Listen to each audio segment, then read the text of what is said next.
Good afternoon, folks. So today I'm going to work on lesson 3, and lesson 3 in the textbook covers selections.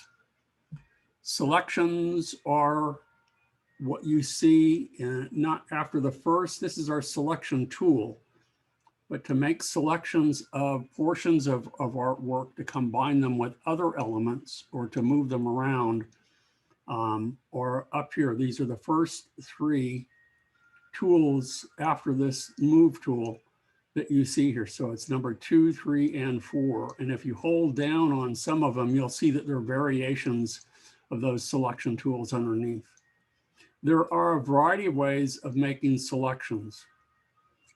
Okay, so the ones with the little tick marks, and each of these have tick marks, is that you can see that there's variations of them. And that's what we're going to cover today. Each of these different ways of selecting artwork.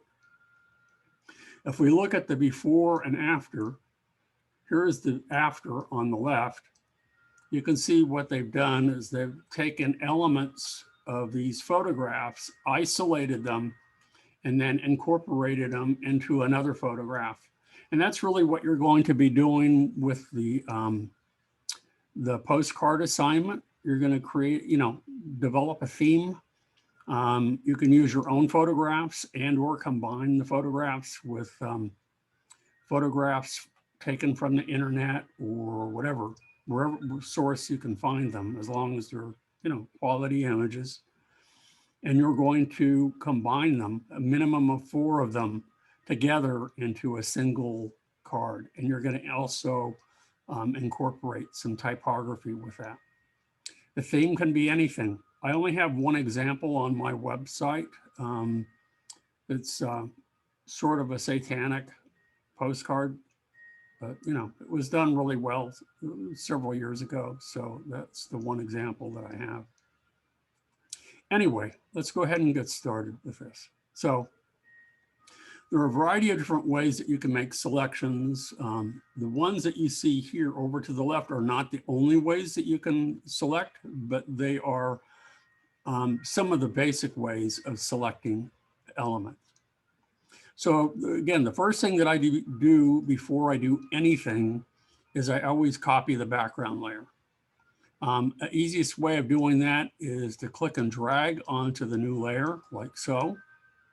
That's one way of doing it, or just hit Command J, that's on the Mac, or Control J on the PC. And now I've made a copy of that layer so that I don't accidentally, and make sure I have the right. Yeah, see, I had the wrong file selected. So let me do that again. Command J, there we go. So I have a copy of that lesson, or that file, so I'm not working on the original. Okie doke. So let me move this. I'm going to leave this up here. Okie doke. So let's start with the sand dollar. We're going to isolate it from this background and then move it into position up here in the upper left-hand corner in this little frame. So I'm going to zoom in so I can see it a little bit better. Now I'm using a laptop, so I'm just using my fingers to do that. You can also hit the Command plus to zoom in, or Command minus, and it's not working here. Why not? Command plus. No, not working. Well, you can also use the magnification tool. So I can click there and that will zoom in. I can also hold down the Option key while I have the zoom tool selected, and I can zoom out. So this is a pretty good size. So I'm going to work with that. So we're going to start with 2 of the new tools that are available here. There is the quick selection tool, which is the 4th one down here. So that's the quick selection, is the one in the middle. And to do that, you just simply move into the area that you want to select and click and drag just a little bit. And you can see that the little marching ants are selected around the sand dollar and nothing else. It's able to distinguish edges, through contrast between light and dark, and the hue, or the color of the pixels as well. And for many things, this is where I start with a quick selection tool. A variation of that tool, which is new, I'm going to hit Command D to deselect the pixels, is underneath that again, and it's the object selection tool. And it's new to the 2020 version, but if you click and drag a rectangle around here, it does the same thing. It's touted as sort of an improvement on the quick selection tool, but oftentimes you need to use both in combination with one another. And some of the other, you can use any of these selection tools in combination with one another. So once I have the sand dollar selected, if I choose the move tool, and I can either select the move tool or I can hit V on the keyboard, and that switches to the move tool. If I click and I drag to move it, notice what it does. It functions like a cookie cutter. It's not like Adobe Illustrator. It goes all the way down to the transparency of the layer. And I don't want to do that, because if I do that in the finished area up here, that will be a disaster. So what I like doing is I like keeping all of these elements on their own layer, so that if I choose to make changes or remove or adjust in any way, I won't affect the other elements on the page. And in essence, I'm working in a non-destructive way. So again, while that sand dollar is selected, what I do is I hit Command J, just as I did for the entire layer, but with that selection. And what it does is it makes a copy of just the area in that selection. And now I can move it, and notice that the area here that I started with is left intact. So I haven't, destroyed it in any way. And I have the sand dollar on its own area, on its own layer, and I can just simply use the move tool to click and drag it in place. So again, quick selection, or what is it called now? I just used it. It's the rectangular, no, object selection, sorry. There we go. So that's how that one works. That's the easiest of all. And typically that's the one that I start with. Hopefully, it will work. If it doesn't, there are other tools, depending on what you're trying to select, will work better. And that's what we're going to cover next. So we notice that we have this little plate down here with coral and some shells on it. So again, I want to isolate the plate with the coral and the shells on it from the background. Well, looking at the shape of the object, it's fundamentally an ellipse. So the elliptical marquee tool would probably be the best choice. Now, when you're using the elliptical marquee tool, oftentimes, and I got to make sure that I have the correct layer selected again. I have to go back. I don't want layer 2. I should probably rename this layer 2 as well. And I'll name it sand dollar. There we go. So I can distinguish one from the other. So make sure that I have layer 1 selected. And when you use the elliptical marquee tool, if you click and you drag, notice that it makes those little marching ants, and it does, you do it diagonally. That's one way of doing that. But notice it's kind of hard to match the size and the position of the dish underneath. So I'm going to let go of the mouse, and I'm going to hit Command D to deselect, and I'm going to do it a slightly different way. And this way is a little bit more challenging. It requires using multiple keys along with the mouse in order to do this, or the touchpad, whichever you're working with. So I'm going to try to find, this time, the center of the plate, and I'm guessing. I hold down the Option or Alt key if you're working on the PC, okay? And I drag it out. And you know what, lo and behold, I got pretty darn close to the center. If I want to move it just a little bit though, if I continue to hold down the mouse and the Alt key, and then also press down on the space bar, I can move this selection anywhere I want. And now I can reposition it so that it is absolutely centered. And I don't let go of the mouse yet, but now it's really, really centered. I can let go of the space bar. I can continue to resize it just a little bit using my mouse. And now when I'm ready to go, I let go of my mouse and then the Alt key. Now what you want to do too, another thing that I should add is that you want to make sure that the selection is just inside of the edge. I mean, I could probably do a little bit better job of this, but for demonstration purposes, this is okay.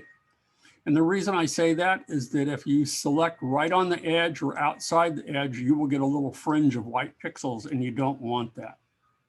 That is a definite no-no. Okay. So now I repeat the step that I did before. I want to take this selected image and I want to put it on its own layer. So I hit Command J. It's on its own layer. I zoom back out and I move this one into place. Okay, and I use the move tool to do that, or I hit V and I can click and I can drag and I can bring that in position. And that works just fine. The next one that they want us to isolate is the coral. Now this one is there isn't any one tool that would work best. Probably the object selection would work really well. So if I were doing this on my own, that's probably what I would probably try first. I would move over and I would click and drag around that. Okay, whoops, see, wrong layer is selected. I need to go back to layer 1. So I'll click and drag around it like so. And it's selected. It did a perfect job. So that would be normally be the tool to use. But back in the day before the object selection tool, it could be done a couple of different ways. So to familiarize you with using multiple tools or multiple selections to get the same result, that's what I want to do. So what I'm going to do instead of the elliptical marquee tool is I'm going to select the rectangular marquee tool and I'm going to select the box around the outside. Now, fortunately, the background pixels are all white. So what I want to do is I want to get rid of all those white pixels. So to do that, I can also select under the rectangular marquee tool is the magic wand tool.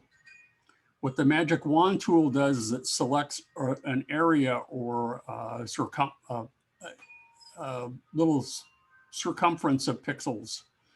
And since these are all white, I can easily do that. Well, what I want to do is I want to subtract the white pixels from this selection. So I hold down the Option or Alt key and I click anywhere in that white area and notice that I get the same result. But, while the first choice would be the rectangular marquee, or not the rectangular, but what is it? I can't remember the object selection tool would be your first choice. There may be circumstances where using multiple selection tools would be really the only way to work. So here are a couple of different ways of making the selection. So I'm going to do the same thing. I'm going to go ahead and hit Command J to put that on its own layer. And I should rename this coral.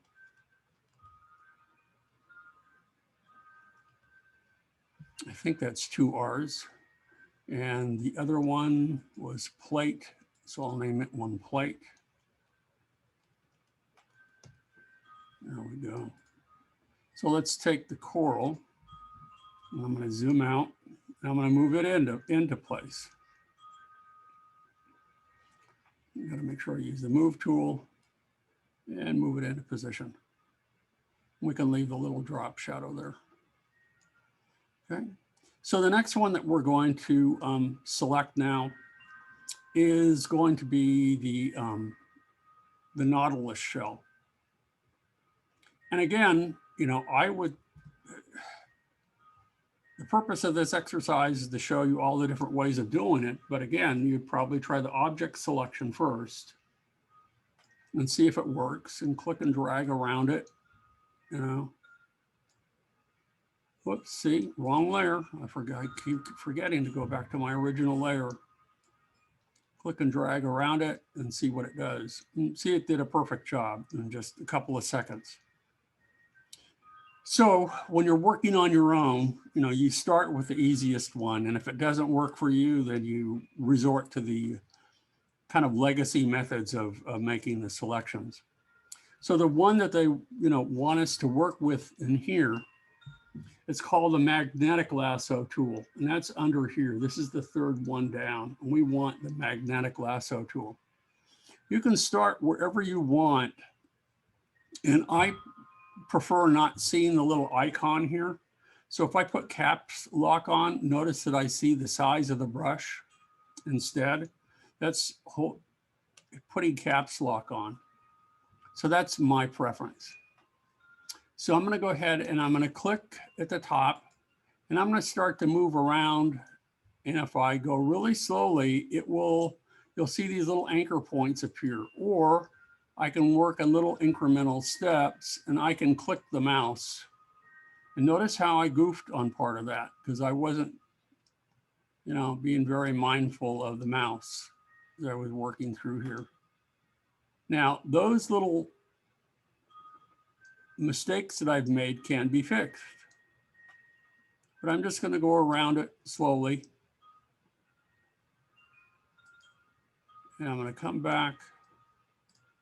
And I'm going to fix those in a minute. And I'm going to show you how to fix them.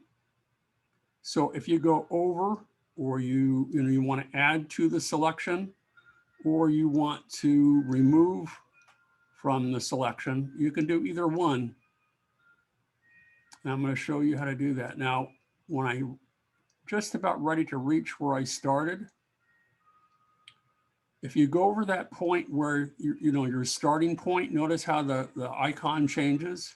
As soon as I click the mouse, I get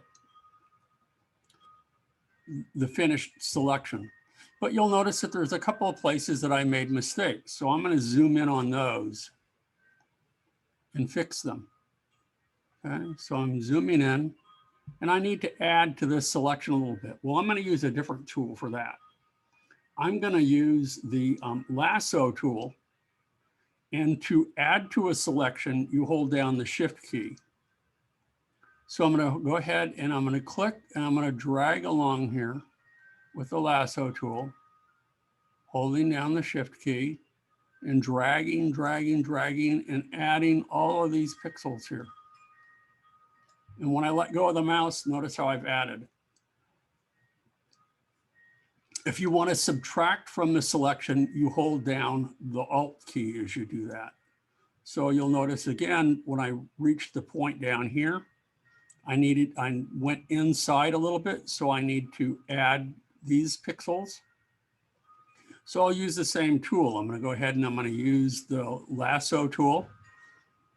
I'm going to put it on caps lock so I don't see anything. I'm going to hold down the shift key.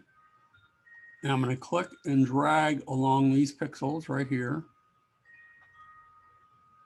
And then grab this whole loop of pixels, and notice how it adds when I let go of the mouse. Okay. Now, if I made a mistake, watch what happens when I hold down the Alt key. If I hold down the Alt key and I click and I drag around here with any of the other tools, notice how it removed pixels from that selection. I'm going to hit Command Z to undo that, turn off caps lock. And now this is a pretty decent selection. So now I'm ready to put it on its own layer and move it into position. So in this part of the exercise, I've used the lasso tool. I've used the magnetic lasso tool. And very soon, we're going to probably use the polygonal lasso tool. They're all kind of variations of the same thing. So I'm going to hit Command J, make a copy of it. Let's rename the layer. I'll call it Nautilus shell. There we go. I'm going to zoom out. Command minus, there we go. And V for move, and I'm going to go ahead and move it into position. And there we go. Okay. So the next one is the toughest one. We're going to go ahead and we're going to isolate the muscle. Now, again, if we were using the object selection tool, it would probably work beautifully. Probably the object selection tool would work almost in every instance here. So if you're working on your own, you wouldn't need to use these other tools, but it's useful to do this exercise just the way the book tells you to do it, or maybe with some variation the way I'm telling you to do it, just to get acclimated to the tool. But again, here's the object selection tool. Whoop, see, wrong layer. I keep forgetting. Go back to my original layer because it's looking at there. Perfect. I couldn't do a better job myself. So I'm going to do it a little bit differently. I'm going to zoom in. And actually, I'm going to move this over a little bit. So if I move this over like so, I want to see this a little bit bigger. Now, they want us to use the lasso tool for this. I've never had much luck with the lasso tool because my hand-eye coordination, I'm left-handed, but I use the mouse with my right hand. I've never been that good.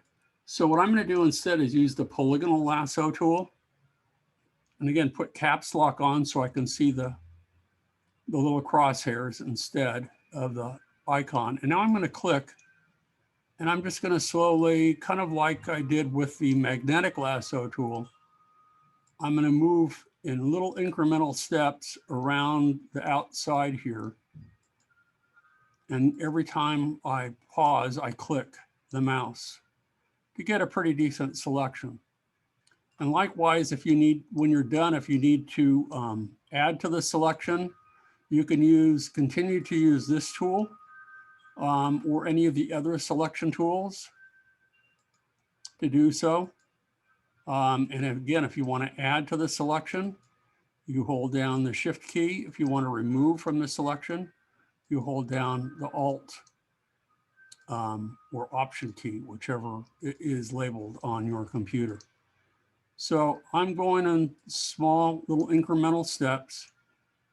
And the polygonal lasso tool, you know, this probably no longer is the best choice for, you know, using it, but it is a tool that I use fairly frequently.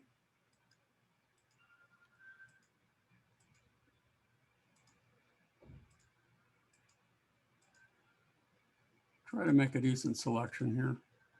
I don't want to spend too much time on this and bore you, because sometimes making selections, at least the old way, can be like, you know, watching paint dry or grass grow, whatever saying you want to use.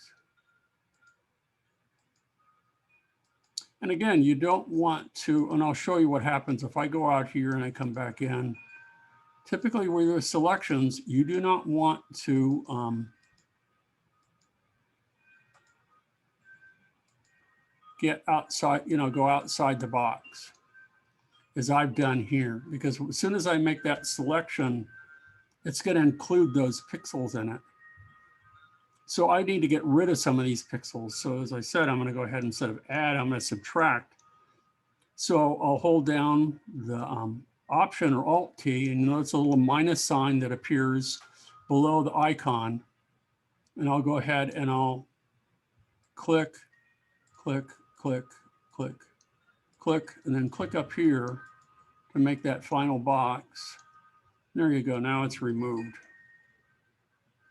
And you can be as precise or as accurate as you need to be. For this particular object, it doesn't have to be super accurate. And you'll still get a pretty good sense. But if I wanted to be really particular about this, I could come back in and zoom in even more on this and add some of these pixels. For our purposes, I really don't need to do that today. But in some instances, when you're isolating one person from a picture and you're going to add it to another or that sort of thing, then you do need to, you know, take the time to do a really, really accurate selection. So I'm going to do as I've done in the other instances. I'm going to hit Command J to put that selection on a new layer. And I'll go ahead and I'll use the move tool to move it in place. But notice that I need to rotate it. So how do you rotate this? You're going to go under the edit menu and you'll find the free transform or Command T. Command T is something that you should commit to memory fairly soon. It's a tool that you will use pretty often, free transform. So if I hit Command T, you'll notice that there's a little bounding box around the object now. You have to be careful because if I click and I drag, you'll notice that I can distort it. If I move over the corner of it, it sort of locks into position, into the proportions. The old way of doing this is you had to hold down the Shift key to make sure that the proportions were constrained. If you move just outside one of the corners, you'll notice that there's a little bent arrow around it, and that allows you to rotate. If I hold down the Shift key, it will lock into increments of 45 degrees, and you'll feel it. If I just let it, you know, want to rotate it freely, then you don't need to hold down the Shift key. So I'll rotate it in position, move it in place. That's pretty good. And I'm going to go ahead and I'm going to click the checkbox or hit the return key, and that's repositioned, and I'm good to go. I only have one more to do. This is a fairly quick exercise, and that's the little screws that are going to go in each of the corners. So it's a very similar way of doing the little dish. I'm going to go ahead and zoom in on this. And I'm going to select the elliptical marquee tool, as I did before. I'm going to move over the center of it. And I'm going to hold down the Option key to click from the center, but I'm also going to hold down the Shift key to constrain the proportions to be a perfect circle. And then if I need to, I also need to hold down the space bar. It's really hard for me to even see these little marching ants around here to get it centered.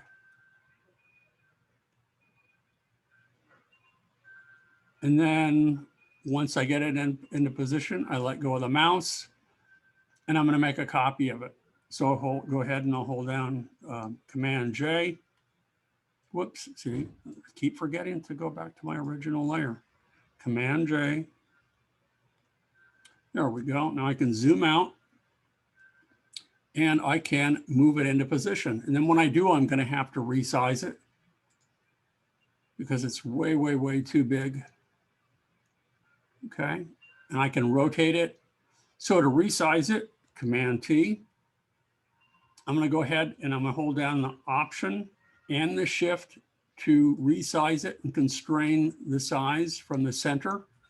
If I want to rotate it a little bit, I can move that around the corner. And then I can go ahead and I hit the little checkbox. Now, if I want to keep each of these on their own layer, I just simply take the whole layer, which is layer 3 now, and I hit Command J, and I make a copy of it. Now I can move it, and if I want to make sure that I constrain the horizontal movement, I hold down the Shift key as I move it, and you'll notice the little pink lines that emerge. Okay, so now I have that. If I want to rotate it again, I can go ahead and hit Command T. I don't need to resize it, but maybe I just want to rotate it a little bit. So each of the screws are a little bit, you know, rotated a little bit differently. Now I'm going to go ahead and I'm going to copy this layer. So I'm going to hit Command J and move it into position. And again, constrain the movement so that it's perfectly vertical. I hold down the Shift key, get it into position. And again, if I want to rotate, again, I can hit Command T to rotate just a little bit. There we go.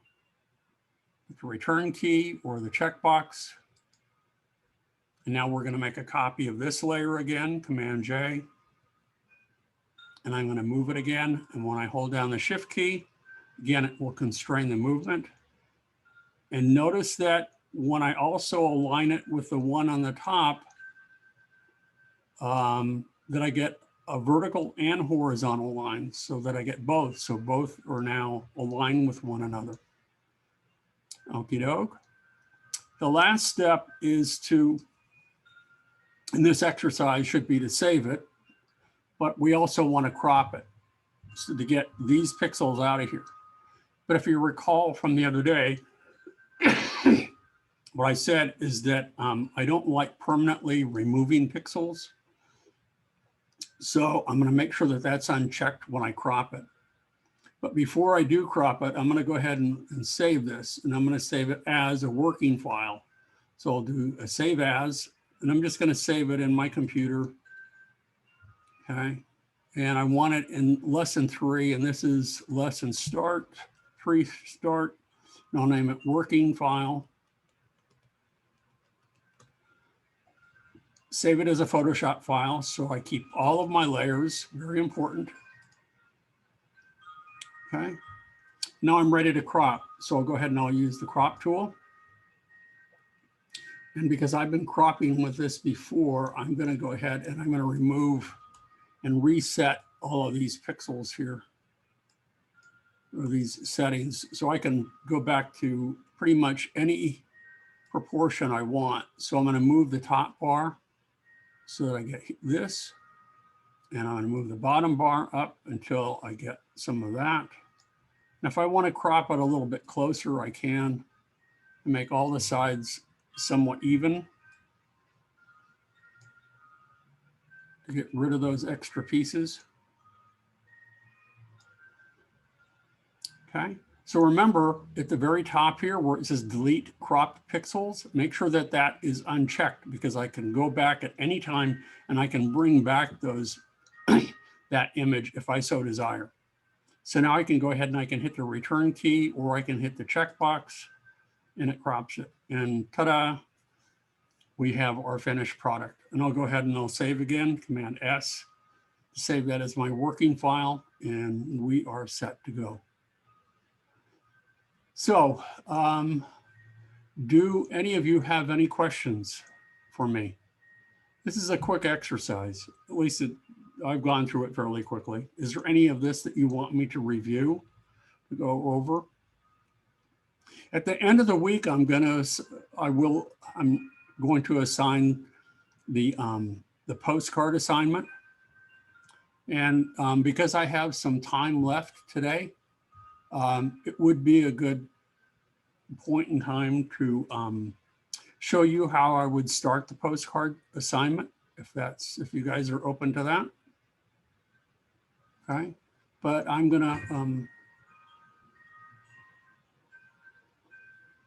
oh, how do you group them all into one layer? Typically, I don't like doing that, but you can do that. I would save that as a separate file, because once they are all grouped into one layer,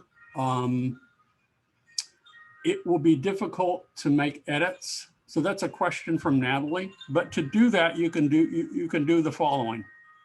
If you want all of the elements that we moved to be on their own layer, I can click that first one here. I can hold down the Shift key and select the top one. And you can see that all of those layers that I added are on their own layer now. You could do it 2 different ways. One is if you hit Command E, and that joins them all on one layer. Now you can see that they all are on the same layer.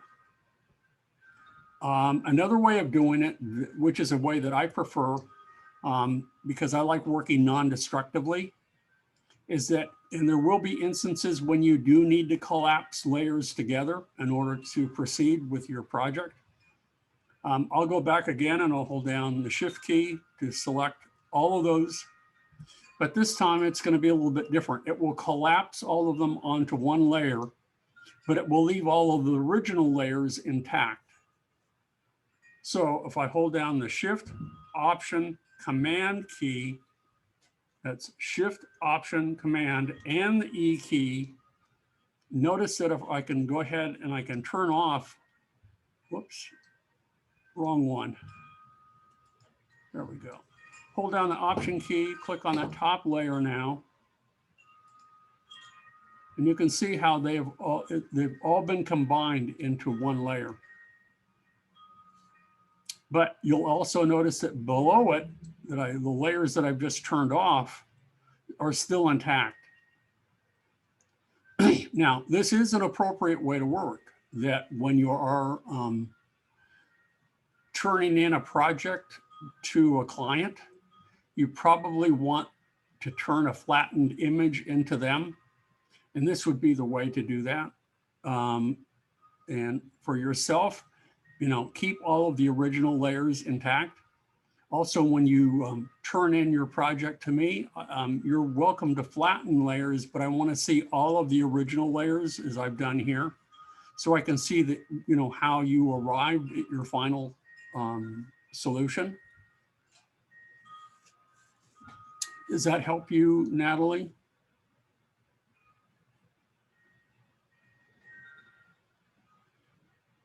Okay. So those are two good options. Sometimes you use Command E with both of the layers or multiple layers selected to collapse them into one.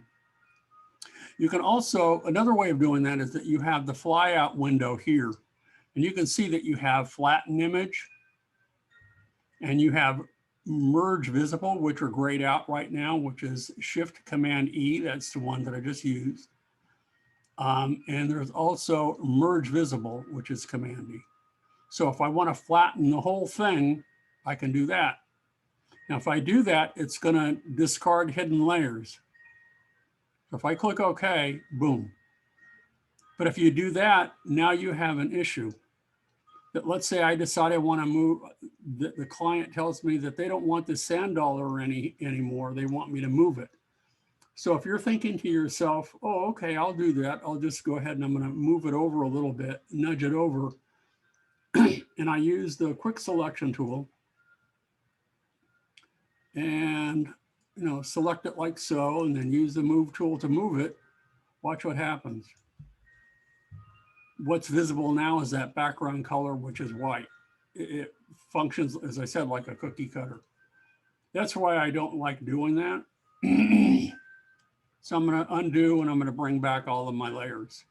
The only time I would flatten an image would be that if I was planning on putting it on the internet, which you would have to do anyway. You'd have to save it, a copy of it as a JPEG, GIF, or PNG file. Or if I were going to hand it over to a client, or if I were going to email it to somebody, then you can't, you can't email, or I mean, I guess you could, but you wouldn't want to email a Photoshop file to someone. You just want to flatten the layers and do it that way. So those are various ways of doing that. Okay. So I'm going to go ahead and I'm going to pause the recording, and then if there are questions from you. Any questions? Yeah, I'm resuming the recording, but I want to show you how to get started. If you guys, are kind of up on the lessons and you want to do lesson 4, and then we'll probably be doing lesson 6. We're going to temporarily skip lesson 5. But you'll be working on the postcard assignment. How do you start with a postcard assignment? You have to decide on the size of the image that you want first and the resolution. So I'm asking all of you to work maybe on a postcard that's 5 by 7. And that can be vertical or horizontal. And the resolution needs to be between 200 and 300 pixels per inch. So what I like doing is, I like thinking in literal terms. And if I were working on a canvas or a piece of paper, I would need, I would format everything ahead of time. So that's what I'm going to do now. I'm going to go to File, New. and it gives me a series of options. Let's work on some custom sizes. Maybe I want a horizontal postcard and I want it to be 7 inches wide by 5 inches tall. And instead of 300 pixels per inch, maybe 240. There you go. I just click create, and here's my image. I'm ready to start. So it's the correct size for print. It's the correct resolution. And now I can drag other images, elements into that. Okay. So for example, if I were to come back to this image, let's say I wanted to, let's turn on the sand dollar. Maybe I wanted to incorporate the sand dollar. Whoops, let me go back. I don't want, gotta make sure that I select the right layer. Hey.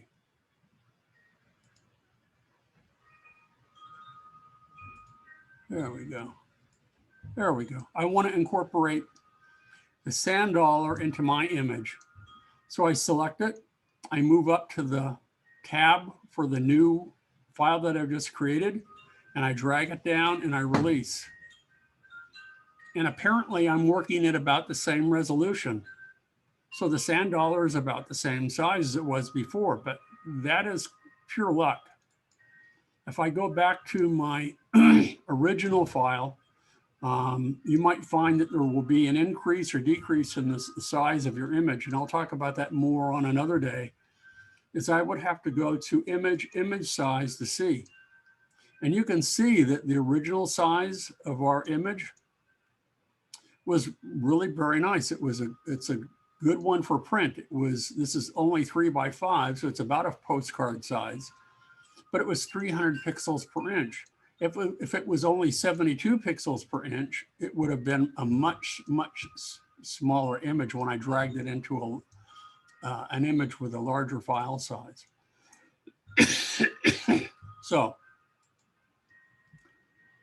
great way to get started. My recommendation to you is to first think of a theme that you want to work with for your postcard assignment, and then proceed to find images that fit into that format. So into that theme. So for example, if we go back to my website and we look at under Kirk's classes, let's go there. Let's look at that example real quick. I come down here. I think maybe it was at the beginning. I think it was. No, I guess it was at the end. There it is, I think. That's it. The harvest. So this is clearly a constructed image. Okay.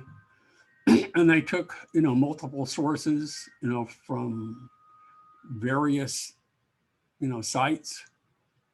And, it was constructed, with predominantly one background image, but it could have been multiples where they took elements and repeated them again and again and varied them on different layers, on different opacity.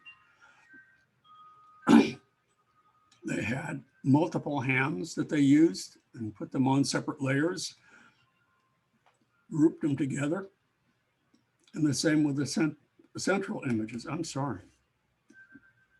And then incorporated the type with it on separate layers. So this was originally a file that had multiple layers, and to construct it. So this is a good example of the kind of postcard that I'm looking for, of something that is maybe out of the norm. It can be serious, it can be funny, it can be off the wall, it can be disturbing. It's up to you what the theme is. I just want you to find images that inspire you to work with, and then combine them into a single element, a single image. Okay.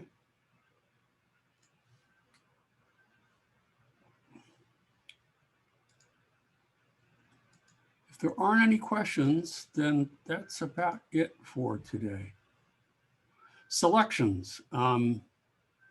Again, these are really, really important tools because that's what you'll find that it's done frequently in Photoshop, is that you're taking and you're combining elements from one photograph with another, and it might be multiple images that you're combining together into a single element, a single image. And when you do so, oftentimes, or more often than not, you want to make sure that when they are combined, that it's seamless, that you can't tell where one image begins and the other ends. And to do that requires that you use these tools effectively to make accurate selections in order to enable you to join them together in a sophisticated and proper way. Okay, so there you have it. So if there are any questions, I'll go ahead and I will, any more questions? The question is from Rio, for the postcard, can we use images from the internet? Yes. I've changed my policy since when I originally created this assignment. We brought images in and scanned them, and that's not the case anymore. You can get images off the internet. Let me show you now. We still have a few minutes left. Let me show you how to search and get the best quality images off the internet. Okay, so to do that, we're going to do a simple Google search. Okay, so I'm going to move this down and I'm going to add. So again, I'm going to look for images and I'm going to look for beach scenes. Maybe that's the kind of images that I'm going for. I'm thinking of going to Hawaii, right?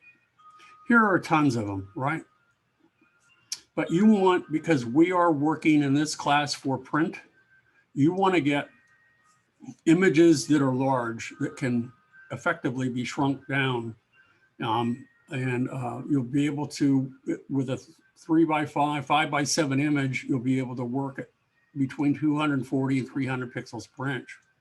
So what you want to do with this, and some of these would be really good start files, is that, you know, by default, all images on the internet are 72 pixels per inch. So if you're not careful, you might get a little teeny tiny image that would be useless for print. You want to get large images that you can, you know, shrink down. So I'm going to click on Tools.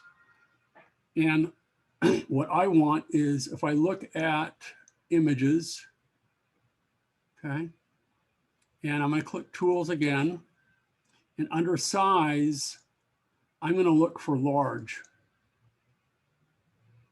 And now I can decide, and I can say, you know what, some of these, this might be a really good image that I want to use. Let's see how big this image is. When I click on it and I hover over here, this says that it's 1667 by 1000 pixels. Well, that seems large, but I don't know. When that translates to 240 pixels per inch, I don't know how big that will be. So what I would recommend doing is to download it first. So I'm going to right click on it and I'm going to save image. It says save image as. Let's see what the name is. And I'll just call it beach. Beach image. And I'm going to save it on my desktop for the time being. Okay. So I'm thinking of using this and bringing, you know, person in here and beach chairs and whatever else, maybe putting a plane in the background or some birds in here or something. But, you know, I don't know if this will be an image that will work for me. So let me go to that final image that I have here, and let me go ahead and open up that other file and combine it and see what happens. So if I go to the desktop, I need to find that image. Where is it? Beach, beach, beach. There it is, beach image. So I'll go ahead and I'll open it. And it looks really nice because it's on my screen, but my screen displays images at 72 pixels per inch. So now what I need to do is I need to go to image, image size. And you can see that it's 23 inches by almost 14 inches at 72 pixels per inch. With the width, height, and resolution linked to one another, if I change the resolution to 240, notice that the image shrinks considerably at 7 by 4. That just might work for my photograph. So by doing that, now I can take it and I can move it into here. Okay, and drag it and hold down the Shift key. Now I have to make up some of the image.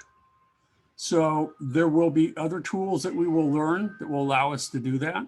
I could enlarge it a little bit. I could just by hitting Command T, holding down the Option and the Shift key. But I caution you against that because it's so little, it's not gonna ruin the image too much. But what I would do instead is that I would go back to the image. I'm kind of getting ahead of myself, but be careful about enlarging images too much. There are other ways of doing this. I could go ahead and let's go ahead and finish that. Another thing that I could do is I could select the image like so. And I could go to Edit, or let's go to File. And I'm going to go to, what am I going to do? I want to, no, maybe it is Edit. I'm going to use Content Aware Fill. Okay. And you can see how it's going to fill it. Now, some of that may work, some of it may not. So you can see that it's doing a kind of a funky job over here to the right. So that may or may not work for us. But there will be, you know, as we encounter different things like this, we'll run under different ways, run into different ways of resizing images. We can also take and we can resize the image, Content Aware. It's under, let's see, Edit, and I want maybe instead I can use Content Aware Scale. So I can take that and I can shrink that up a little bit. Now see, that's not working. See how it's distorting the image? So that was worth trying. Maybe it would work for the bottom part though. So let's cancel that. Maybe I need to extend the size of the beach a little bit. So I'll work this, select this part, and then I'll try again.